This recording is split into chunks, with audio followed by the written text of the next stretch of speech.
Lui, il refute même l'existence de Dieu. Mais celui qui craint Dieu, ça sera une guidance pour la personne. Donc Allah subhanahu wa ta'ala, il va même le dire aussi dans une autre sourate. وَإِذَا قَرَأْتَ الْقُرْآنَ جَعَلْنَا بَيْنَكَ وَبَيْنَ الَّذِينَ لَا يُؤْمِنُونَ بِالْآخِرَةِ حِجَابًا مَسْتُورًا. Ce livre-là, Dieu dit, quand vous le lisez, j'en fais un écran invisible entre vous et ceux qui ne croient pas à l'au-delà.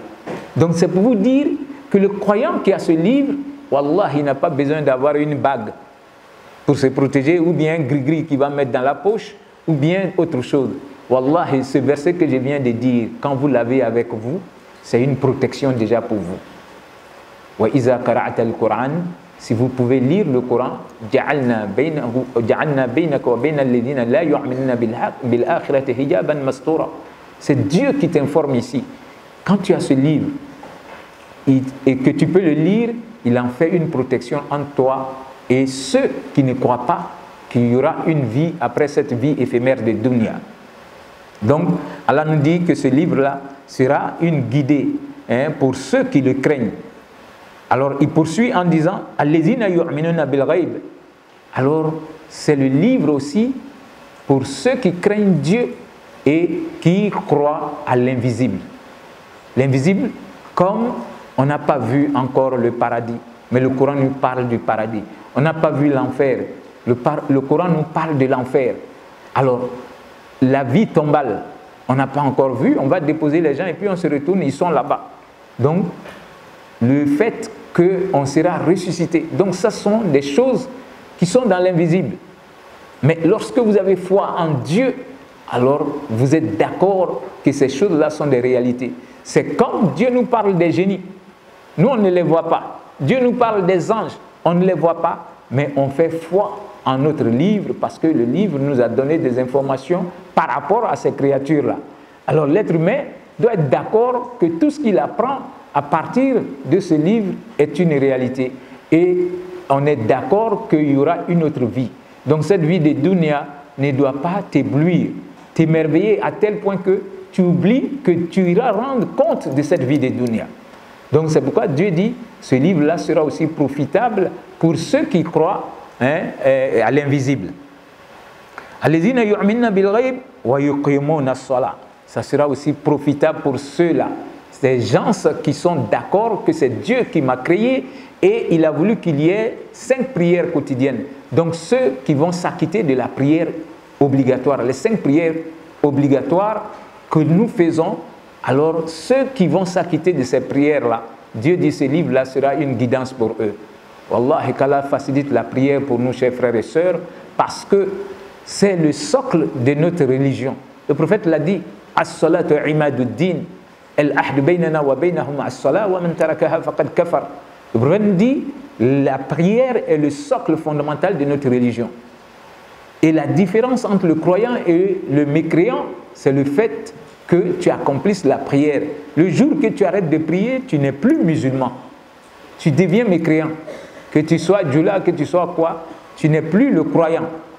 Parce que plein de gens aujourd'hui se réclament de l'islam, mais d'autres même vont dire que bon, moi je ne fais pas toutes les prières, mais je ne fais pas de mal à quelqu'un, et je crois qu'il y a Dieu.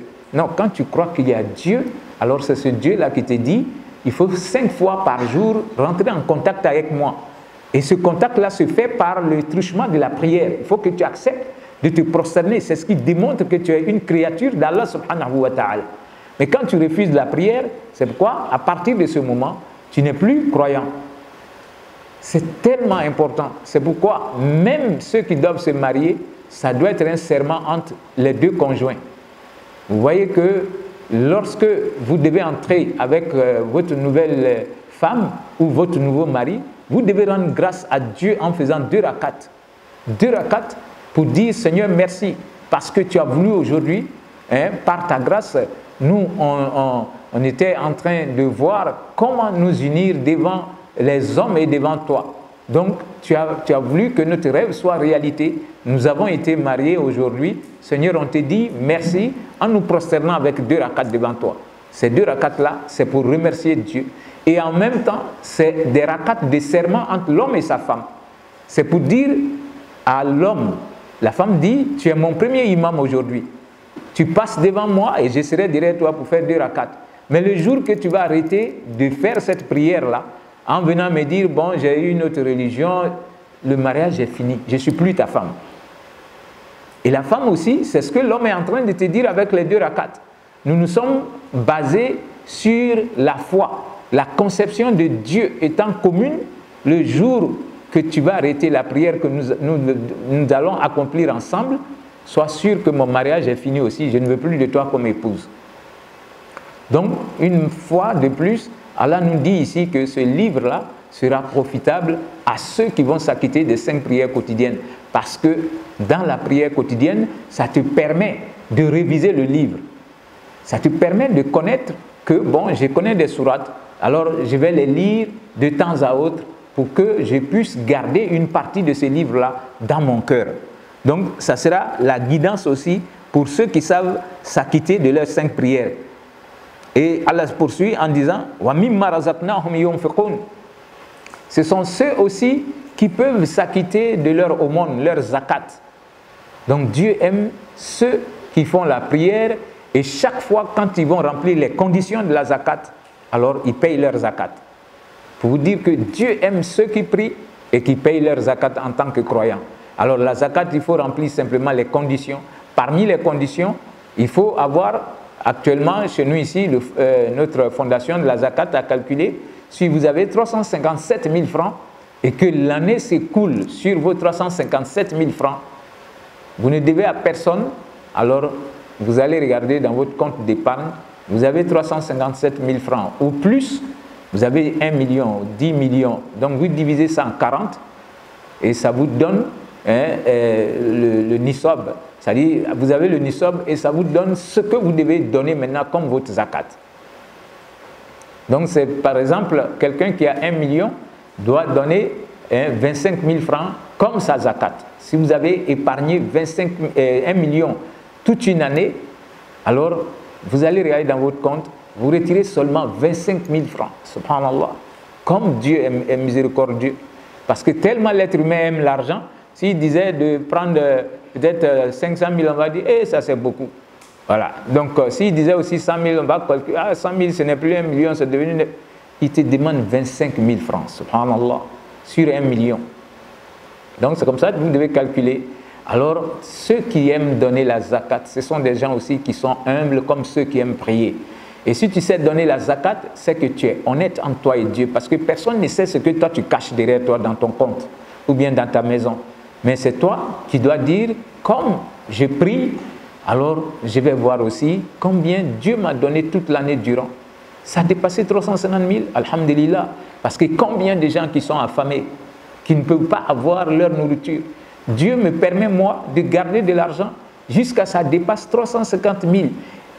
357 000, je peux garder ça, je ne touche pas. Tellement je n'en ai pas besoin. Alors Dieu dit de retirer un peu pour aller avoir pitié de 8 catégories de personnes, leur en donner un peu, parce qu'ils ont été éprouvés par la pauvreté. Subhanallah. Donc, c'est ceux qui savent prier. Ça sera une guidance pour ceux-là, ce livre-là. C'est ceux aussi qui savent faire leur zakat, surtout modestement, sans se vanter. Donc, Allah subhanahu wa ta'ala, il continue en nous disant وَالَّذِينَ يُؤْمِنُونَ بِمَا أُنزِلَ إِلَيْكَ.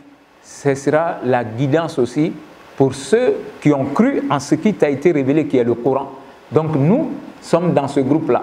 Ses disciples étaient dans ce groupe-là. Donc Dieu dit, ce livre-là sera une guidance pour ceux qui ont cru à ce qui a été révélé au prophète Mohammed sallallahu alayhi wa sallam. Donc nous on sait que le prophète était illettré. Le prophète ne savait ni lire ni écrire.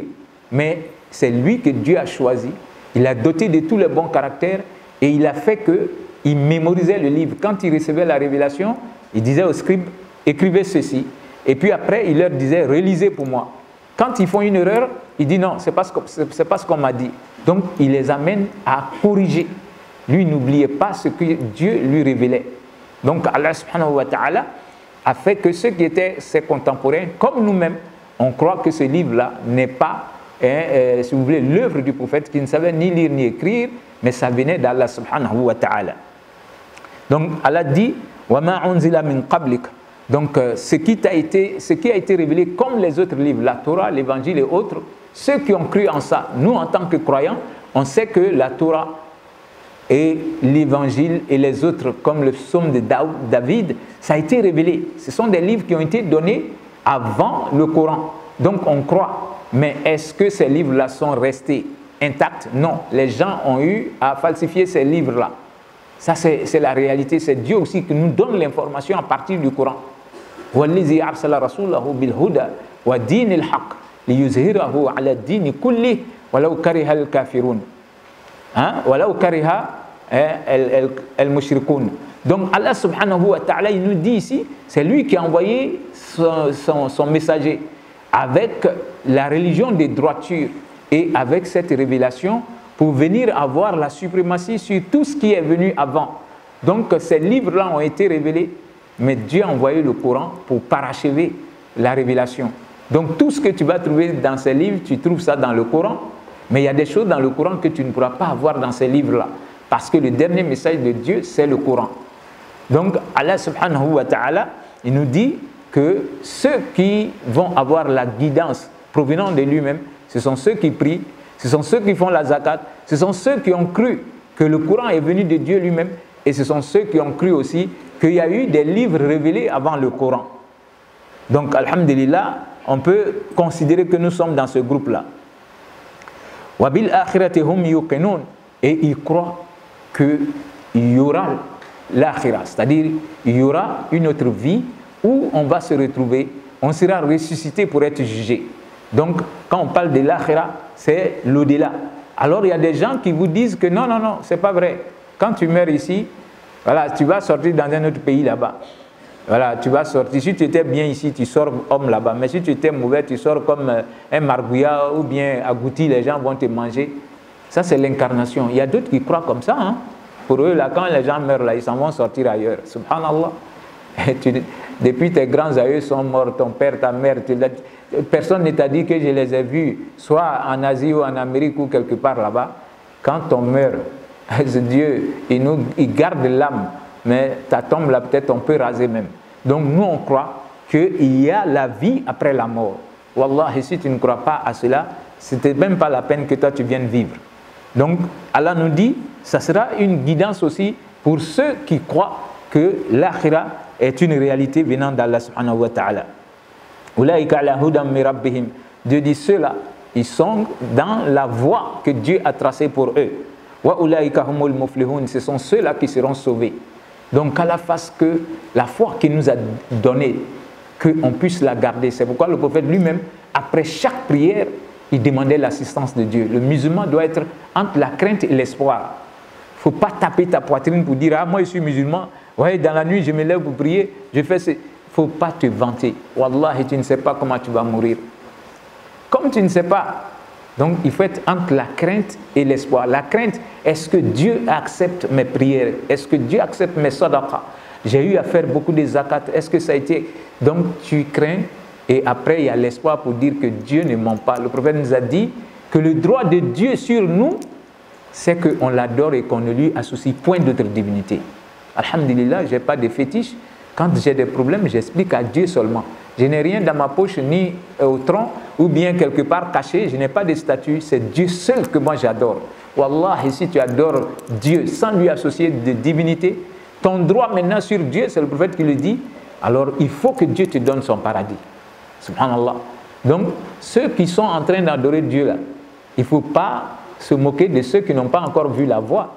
Parce qu'il peut en exister dans ta famille, il peut en exister parmi tes amis, ton voisin, il n'est pas musulman. Toi, tu dis, oh, qu'Afrique là, lui, il va aller en enfer. Tu n'as pas la clé du paradis. Il ne faut pas juger les gens.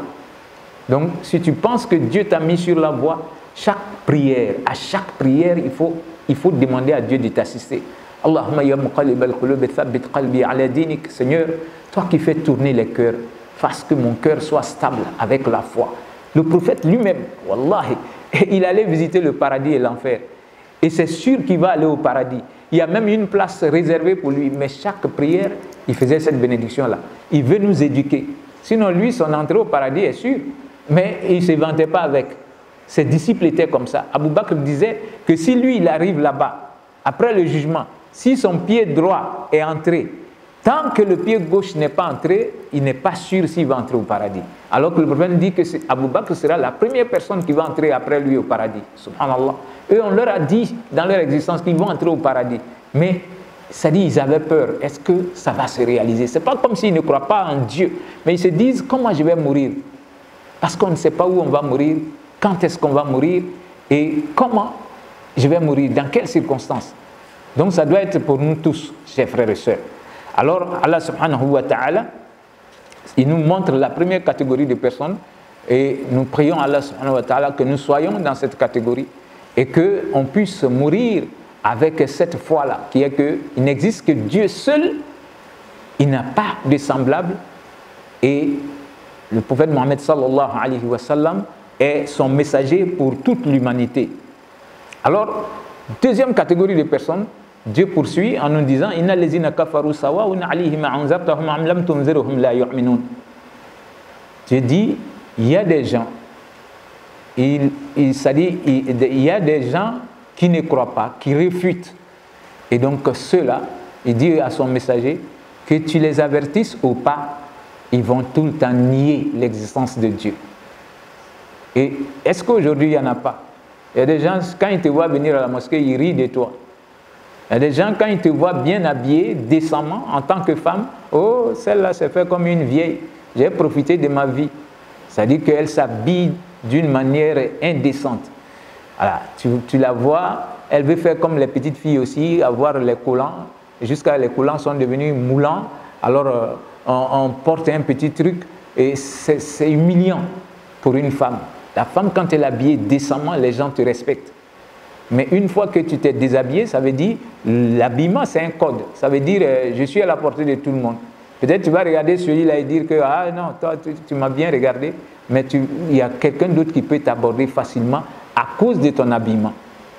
Donc, qu'Allah subhanahu wa ta'ala ait pitié de nous et qu'on ne se retrouve pas dans le groupe qui nie l'existence de Dieu et qui va voir même les miracles. Parce qu'il y a d'autres, ils n'ont pas besoin des miracles. Comme les disciples du prophète qui l'entouraient, Abu Bakr, il n'a pas eu besoin de miracles pour croire en la prophétie du prophète sallallahu alayhi wa sallam. Alors vous et moi, on n'a pas eu besoin de miracles. On a vu que c'est la vérité, on a suivi. Donc Dieu vient nous dire ici dans son livre, vous allez trouver des gens qu'on leur dise qu'on va faire un peu de temps seulement dans notre vie de dunya et il y aura la vie de l'akhira. Et lui, il s'est dit, non, non, non, moi je suis venu dans cette vie-là pour profiter de ma vie. Donc je vais faire ce que je veux. Alors, au temps du prophète, on lui a demandé de faire des miracles. S'il dit que c'est Dieu qui l'a envoyé pour dire aux gens de ne pas adorer les idoles. Parmi ces miracles, il y a le fait qu'à la Mecque, ils ont dit, ben, si tu es messager de Dieu, là, il faut demander à ton Dieu de faire descendre la lune. Et que la lune vienne autour de toi, que ça s'éclate en deux et que ça se racole encore et ça part dans le ciel. Si tu as pu faire ça, Mohamed, on va entrer dans ta religion. Subhanallah. Ça, c'est parmi les miracles vraiment. Effectivement, le prophète s'est mis en prière, il a demandé à Dieu. Wallahi, la lune a quitté le ciel dans la nuit pour descendre à la Mecque, venir s'éclater en deux et entourer le prophète, se racoler et aller encore prendre sa place.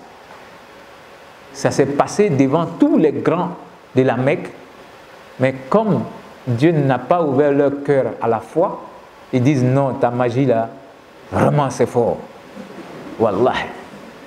Et le lendemain, des gens sont venus du lointain, ceux qui ont vu la lune descendre dans les montagnes de la Mecque, parce qu'ils savent que là-bas c'est la Mecque. Ils sont venus se renseigner, ils disent, mais hier nuit, on a vu la lune descendre dans vos montagnes ici, parce que ceux qui ont fait le pèlerinage, ils ont vu la Mecque. C'est une ville montagneuse. Ils sont venus de très loin pour demander, est-ce que ce que nous on a vu là, vous avez vu ici? Ils disent, ah, donc la magie de Mohamed a touché les gens jusqu'à là-bas. Voyez-vous? Et ils sont venus pour se renseigner. Et pour vous dire que jusqu'à ce moment, ce miracle-là est là. Parce que quand les Américains, ils ont lancé Apollo 12 ou Apollo 11 en 1972, quand ils sont allés regarder la Lune, les premières photos de la Lune ont montré que la Lune, c'est comme un gâteau au milieu duquel on trouve une grande fente, mais comme quelque chose dont on a collé les deux parties. Et cette ligne-là, ils ont donné un nom à cela. Ils ont commencé à montrer les photos de la Lune et ils se sont dit que bon, c'est eux qui ont été les premiers à mettre pied là-bas et que la Lune est composée d'une superficie qu'ils ne peuvent pas dire clairement, mais ce qu'ils savent, c'est qu'il y a une ligne qui traverse le milieu de la Lune. C'est pour vous dire qu'effectivement, c'est ce miracle-là que Dieu a fait au prophète Mohammed sallallahu alayhi wa sallam, et le signe est là jusqu'ici. Et quand les musulmans ont répliqué pour dire que on nous avait dit que la lune s'était séparée, pour montrer que le prophète était le messager de Dieu, et ça s'est raccommodé, ça s'est racolé pour aller dans le ciel, et jusqu'ici il y a le signe qui est resté sur la lune. Ils ont fait disparaître la photo pour ne pas que les gens commencent à embrasser l'islam à partir de ce fait. Parce que d'autres ont besoin de miracles. Par contre, d'autres n'en ont pas besoin.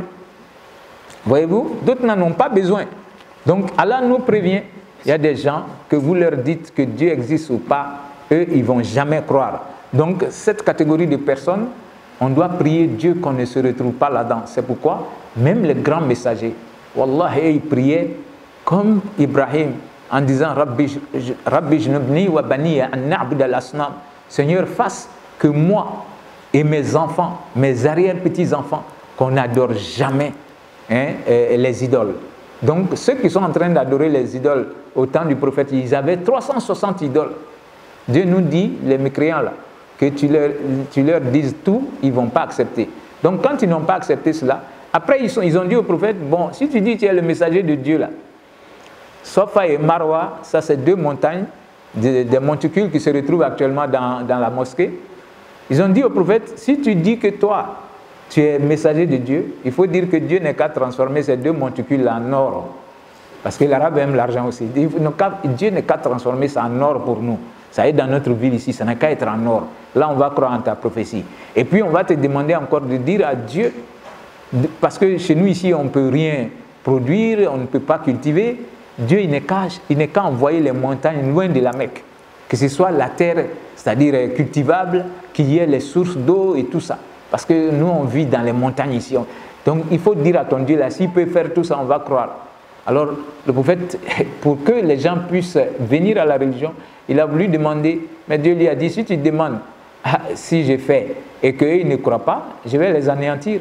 Le prophète a préféré qu'ils soient traités de menteurs, mais que Dieu ne fasse pas ces miracles-là, parce qu'il y a des gens qui ne vont jamais accepter que Dieu existe, ils ne vont jamais accepter que le prophète est le dernier messager de Dieu. Jusqu'aujourd'hui, ceux qui n'ont pas encore accepté, quand tu leur dis je suis musulman et tu poses la question, est-ce que tu es d'accord que Mohammed est le dernier messager de Dieu?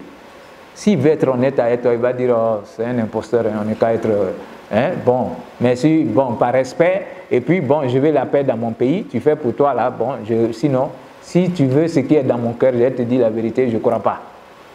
Est-ce que tu es d'accord que le Coran est le dernier message de Dieu pour toute l'humanité? Il va te dire, c'est ton livre là-bas, c'est pour vous, vous prenez vos règles dedans, moi je ne crois pas.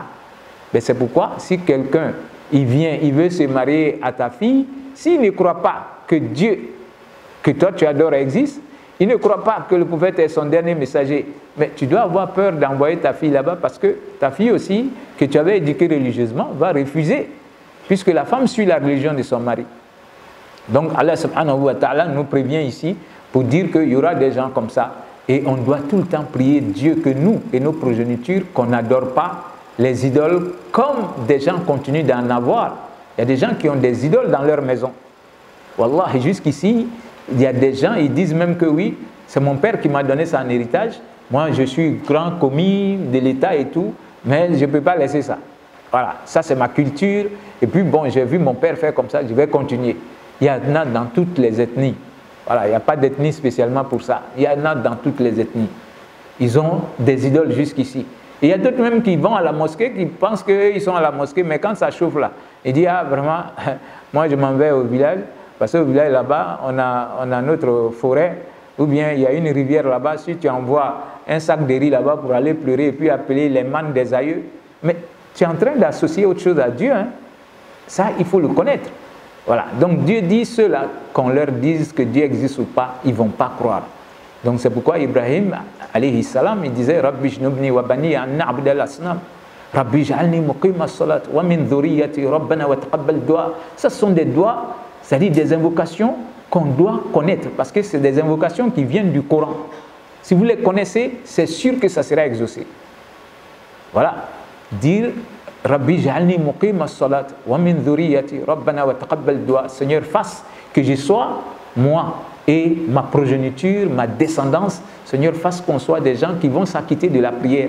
Parce qu'on l'a dit, le jour de la résurrection, la première des choses que Dieu va regarder pour voir si toi tu es éligible même au jugement, c'est la prière. Wallah, si ta prière est valide, ton jugement devient facile. Mais si ta prière est invalide, c'est fini.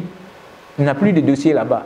Ça veut dire que toi, tu seras parmi ceux qui seront condamnés à l'enfer. Parce que Dieu le dit, hein, encore dans même cette sourate, Inna allazina kafaru wa matu wa hum kuffar ulaika alayhim la'natullah wal malaikati wan nasi ajma'in khalidina fiha la yukhaffaf anhum al'azab wa la hum yunzarun. Dieu dit dans cette même sourate quelque part, je crois 161 ou 160, alors Allah nous dit ceux qui sont mécréants et qui meurent mécréants, alors ceux-là, ils sont maudits par Dieu. Subhanallah. Ils sont maudits par Allah lui-même. Ils sont maudits par les anges. Qui connaît le nombre des anges? Ils sont maudits par les gens, c'est-à-dire les humains même en entier maudissent ceux qui sont mécréants et qui meurent mécréants. Et Dieu dit, le jour de la résurrection, ils vont éterniser en enfer. On ne va pas leur donner de répit. L'enfer dans lequel on va t'introduire parce que tu as été mécréant, alors Dieu dit, il n'y aura pas quelqu'un qui va venir intercéder pour toi. Subhanallah.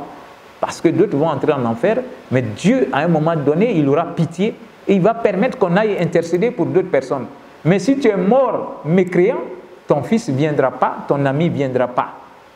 Ça, c'est bon que l'on le sache. C'est pourquoi il ne faut pas être dans ce deuxième groupe-là, associer autre chose à Dieu, ou bien adorer autre chose, pensant que ça, c'est un Dieu aussi. Il y a combien de religions aujourd'hui, chers frères et sœurs? Donc je reviens et je vous invite à ne pas juger les gens.